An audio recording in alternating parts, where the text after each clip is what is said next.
সবকিছু ঠিক থাকলে বৃহস্পতিবার ভারত সফরের দল ঘোষণা করবে বিসিবি। গাজী আশরাফ হোসেন লিপুর নির্বাচক প্যানেল ইতিমধ্যেই স্কোয়াড জমা দিয়েছে বিসিবির কাছে, নিশ্চিত করেছেন প্রধান নির্বাচক নিজেই। এদিকে বুধবার বাংলাদেশের টেস্ট স্কোয়াডকে বিশ্রাম দিয়েছিল বিসিবি। কেবল মাত্র টি-20 দলের ক্রিকেটাররা অনুশীলন করেছে মিরপুরে।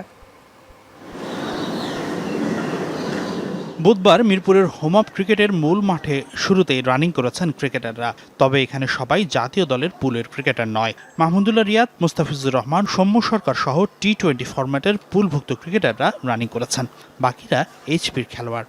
কিন্তু এদিন মুশফিকুর রহিম, লিটন দাস, মেহেদী হাসান মিরাজদের দেখা যায়নি মাঠে, কারণ পাকিস্তান জয় করে ফেরা টেস্ট স্কোয়াডের ক্রিকেটারদের বিশ্রাম দেওয়া হয়েছিল বুধবার। ভারত সফরে ভালো করার প্রত্যয় নিয়ে কঠোর অনুশীলন করছেন ক্রিকেটাররা। দিনে 2 ভাগে হচ্ছে ট্রেনিং সেশন।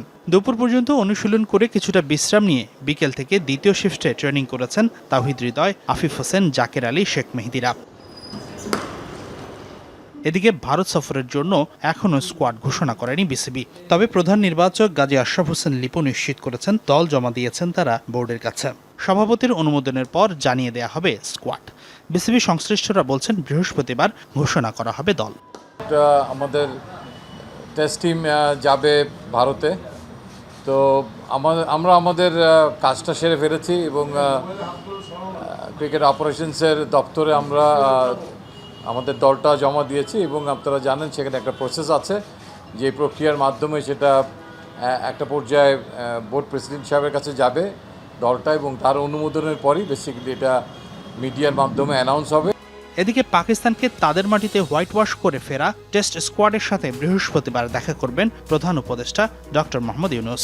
দুপুরে নাজমুল হোসেন শান্ত, মুশফিকুর রহিম, লিটন দাস, মিরাজ, নাহিদ রানারা একসাথে ছাড়বেন বিসিবি। কেবলমাত্র কাউন্টি ক্রিকেট খেলতে ইংল্যান্ডে থাকা সাকিব আল হাসান মিস করবেন এই আয়োজন।